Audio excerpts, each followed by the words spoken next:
Herkese merhaba. Çiçekli Mutfağım kanalına hoş geldiniz. Bugün ben sizlere yıllar öncesinde ustasından öğrenmiş olduğum şerbetli lokma tarifimi paylaşmak istiyorum. Önemli sırlarını sizlerle paylaştım. Gerçekten de bu bilgiler doğrultusunda muhteşem bir sonuç elde edeceksiniz ve her zaman şerbetli lokmayı bu yöntemle yapacaksınız. Sizlere her zaman olduğu gibi lezzet garantisi vererek hemen tarifime başlıyorum.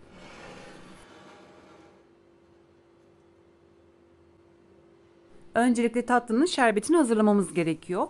Bunun için bir tencereye 2,5 su bardağı dolusu toz şeker ilavesi yaptım.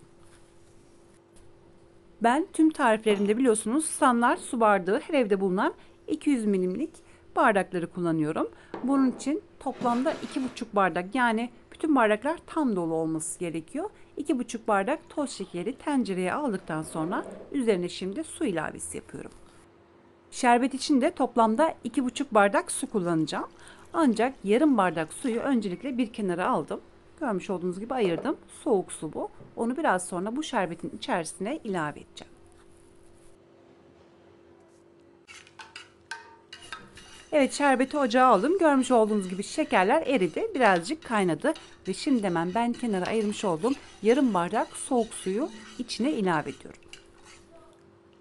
Soğuk suyu içine ilave ettikten sonra orta ateşten birazcık kısık ayarda toplamda 25 dakika boyunca bu şerbet kaynayacak.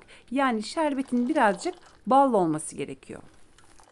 Ocağın en büyük gözünde en kısık ateşte toplamda 25 dakika boyunca kaynatacağım. Yarım bardak soğuk su ilave ettiğimiz için şerbet kesinlikle şekerlenmeyecektir. Lütfen bunu unutmayalım. Toplamda 2,5 bardak soğuk su kullanmış olduk. Aradan 20 dakika geçti. 20 dakikadır çok kısık ateşten birazcık yüksek ayarda, yani kaynama noktasında şerbet kaynadı ve indirmeye 5 dakika kala 4-5 damla limon suyunu ilave ettim. Ve artık tatlının balı hazır. Hemen ocağın altını kapattım. Başka bir kaseye aldım. Çünkü lokmaları biraz sonra içine ilave edeceğim. Daha net görmeniz için hemen bir cam kaseye aldım. Ve şimdi tatlının hamurunu yapmaya başlıyorum.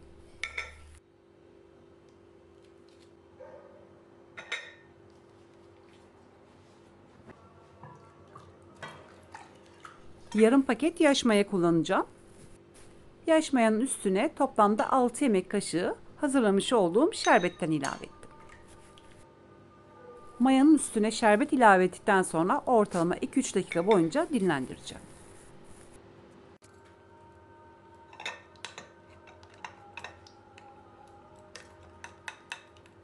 Bu arada şerbet çok kaynar değildi, ılıkla sıcak arasındaydı.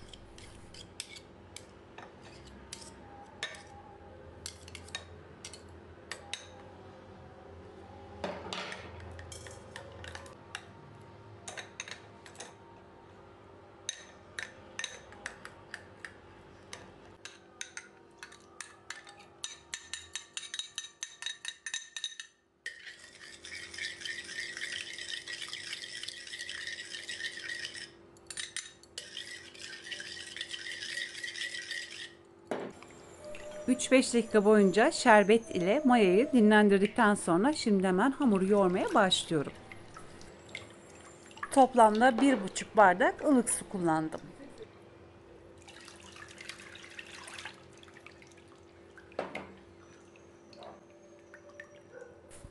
Bir çay kaşığı silme tuz ilavesi yaptım.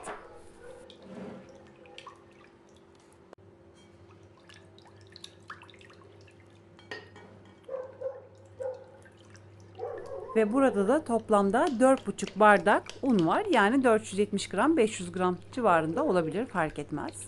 Unu verirken bir taraftan da karıştırmaya devam ediyorum. Yavaş yavaş unu ilave ediyorum.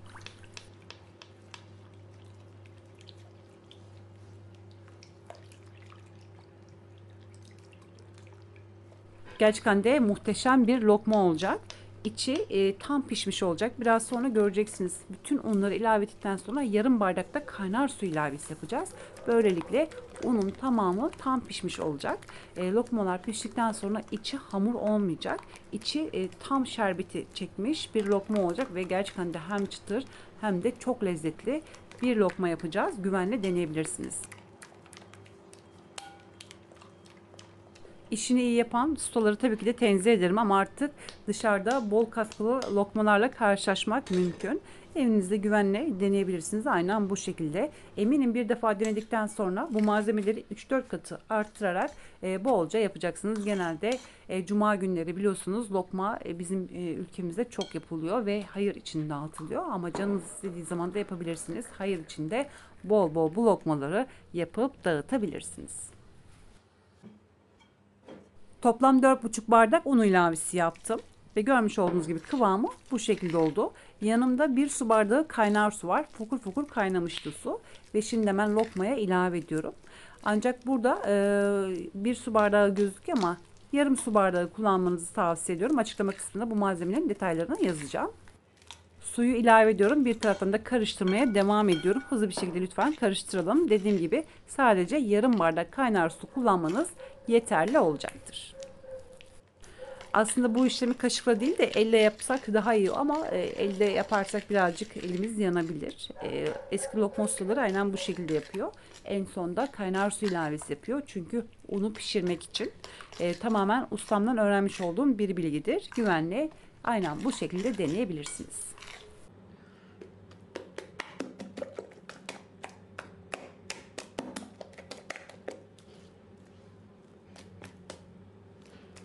Kaynar suyu ilave ettikten sonra hamur birazcık soğumuştu ve hemen elimi içine soktum ve bu şekilde ortalama 3-4 dakika boyunca güzelce hamuru yoğuracağım.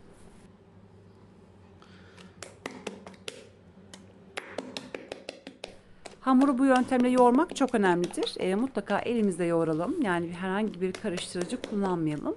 Eğer bu şekilde yaparsak lokmalar kesinlikle daha da lezzetli olacaktır. Lokma hamurunun hemen kıvamını değerlendirmek istiyorum. Çok sınırda bir kıvam oldu. Daha cıvık bir hamur olmuş olsaydı bu sefer lokmalar çok dağılırdı.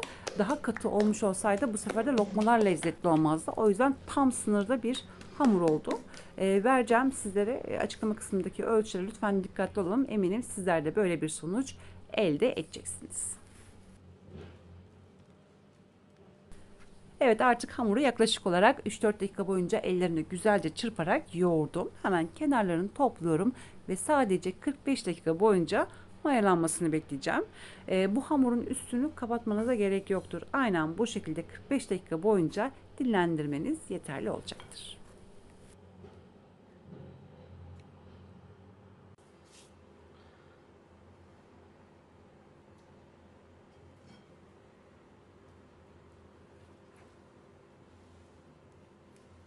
Ve aradan 45 dakika geçti. Görmüş olduğunuz gibi hamur çok güzel bir şekilde mayalanmış ve güzelce karıştırıyorum. Tabii ki de bu karıştırma işlemini elinizde yaparsanız daha iyi olacaktır.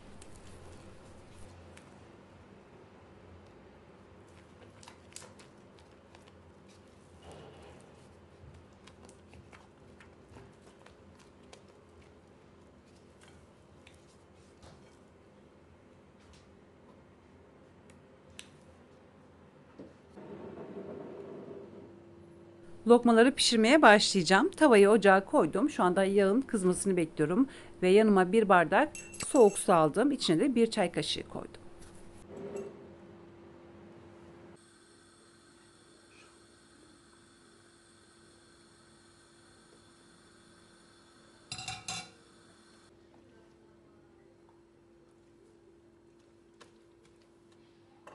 Yağı kontrol ettim. Yeteri kadar ısınmış. Yanıma bir tane böyle bir süzgeç alacağım veya bir tabak da olabilir fark etmez. Şimdi ellerimle hamura bu şekilde dokundum ve ellerimle mümkün olduğunca her sıkmadan önce hamuru karıştırırsanız daha güzel lokmalar dökmeniz mümkün olacaktır. Biraz sonra daha detaylı bir şekilde söyleyeceğim, göstereceğim size.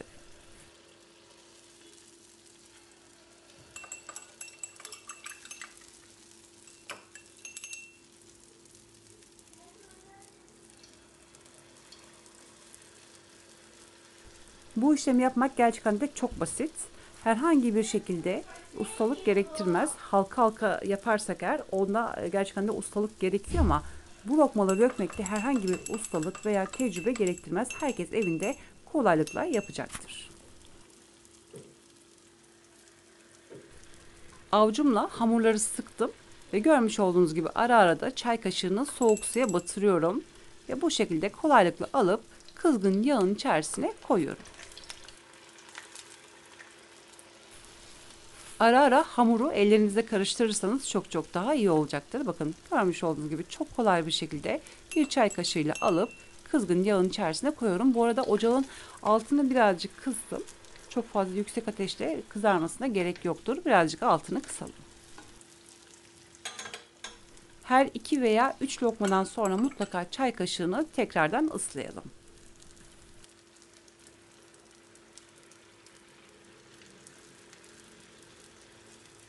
Ve çift kızartmalı bir lokma yapacağız biz.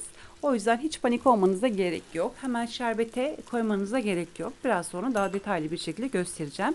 Çift kızartma sayesinde lokmalar daha lezzetli, daha çıtır ve içi daha şerbetli bir lezzet ortaya çıkacak ve gerçekten de çok güzel olacak. Dediğim gibi her zaman yapacağınız bir tarif olacak. Eminim vermiş olduğum bu malzemelerin 2, 3 veya 4 katıyla da yapacaksınız inşallah eliniz alıştıktan sonra.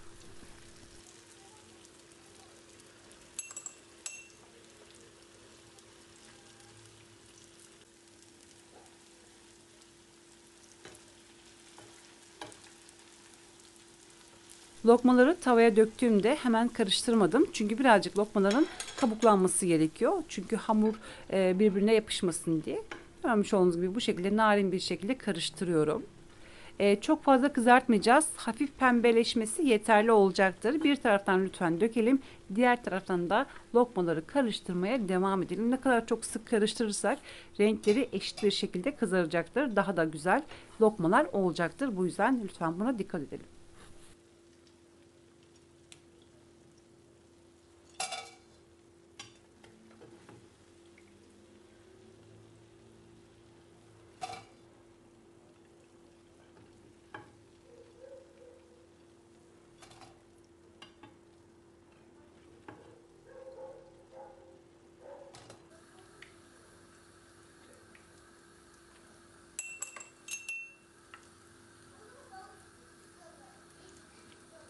Kızaran lokmaları hemen tavadan aldım.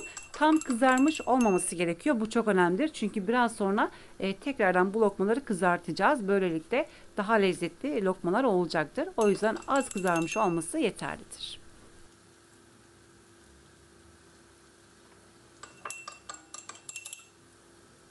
Şimdi hemen geriye kalan lokmaları hemen dökmeye devam ediyorum.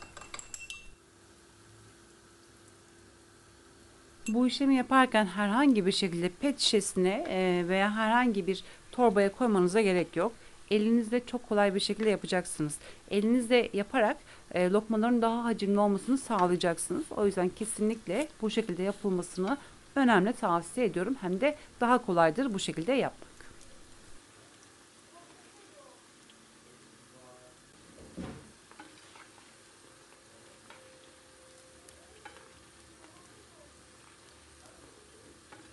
Evet, sadece bu kadar kızarması yeterlidir. Şimdi hemen tavaya alıyorum. Çok fazla kızartmayacağız çünkü biraz sonra bu lokmaları tekrardan kızartacağız.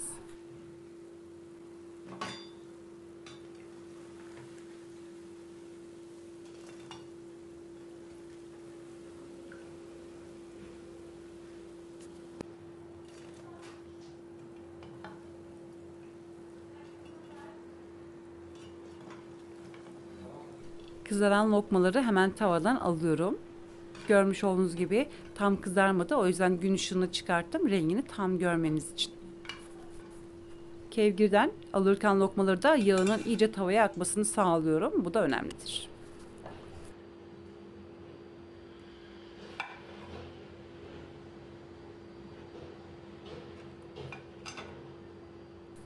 Ve evet, görmüş olduğunuz gibi lokmaların tamamını kızarttım. Şerbet de artık tamamen soğudu. Hemen şerbetin içerisine bir tane kevgir koyuyorum. Kızartacağımız kevgir ile şerbetin içindeki kevgir tamamen ayrı olması gerekiyor. İkisini aynı şekilde lütfen kullanmayalım. Bu önemlidir. Şimdi bu lokmaları tekrardan kızartmaya hemen gidiyorum.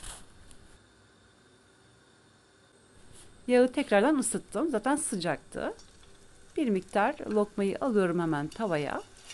Yaklaşık 3-4 dakika boyunca kızartacağım. Güzel bir renk alana dek tavada kalacak ama lütfen dikkatli olalım ve sürekli de karıştıralım. Her tarafı eşit bir şekilde nar gibi kızarması gerekiyor. Yani eğer karıştırmazsak bir tarafı çok güzel kızarır, diğer taraflar çiğ kalır. O yüzden lütfen dikkatli bir şekilde sık sık karıştıralım.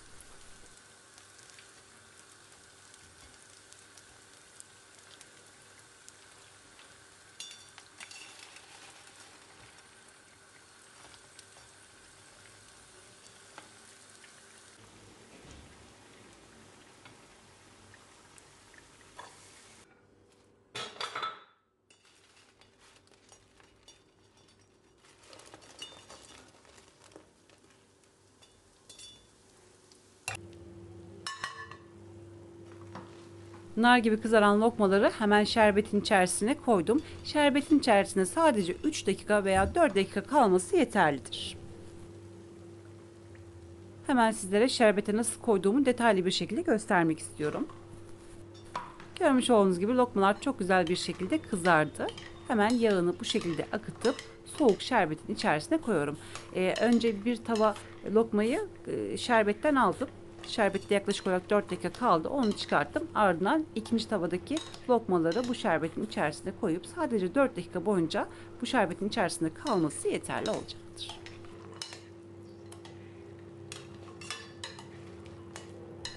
Evet, gerçekten de muhteşem bir sonuç oldu. Artık servise hazırdır. Bu lokmaları 2 saat içerisinde tüketmenizi tavsiye ediyorum. Eğer 2 saatten daha fazla, yani aslında 3 saat 4 saatte bekleyebilir ama daha fazla bekledikçe bu lokmalar yumuşayacaktır. O yüzden taze taze hemen tüketmenizi tavsiye ediyorum. Gerçekten de içi bol şerbetli olacak. Biraz sonra göreceksiniz, hem de çıtır çıtır olacak. Afiyetle yiyebilirsiniz. Çok memnun kalacağınız bir tariftir. Güvenle deneyebilirsiniz.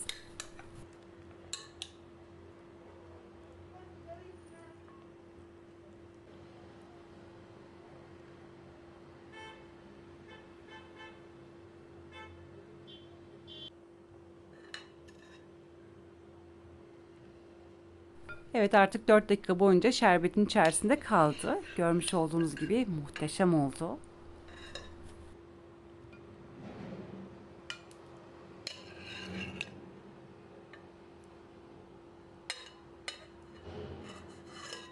Şerbet tam geldi. Ne fazla ne eksik.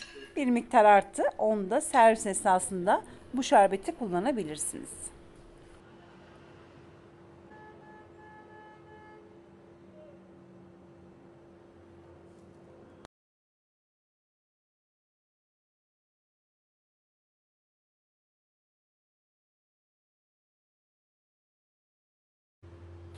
Dışı çıtır çıtır, içi yumuşacık ve ısırdığınız zaman ağzınıza bol şerbet akacak.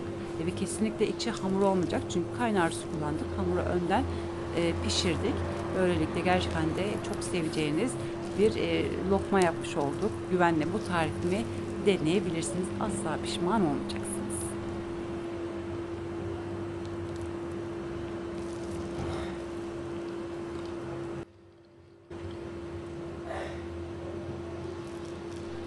Çok eski yemiş olduğunuz lokmalarla tadı aynıdır. Son zamanlardaki lokmalarda maalesef yüksek oranda katkı maddesi bulunduğu için eski lezzete dair hiçbir şey kalmamıştır. Tabii ki de işini iyi yapan ustaları ve yerleri tenzih ederim. Onlar ayrı ama son zamanlarda dışarıdaki yediğim lokmalarda maalesef yüksek oranda katkı maddesi bulunduğu için lezzetini de kaybetmiş bulunmakta. O yüzden bu tarifimi güvenle deneyebilirsiniz.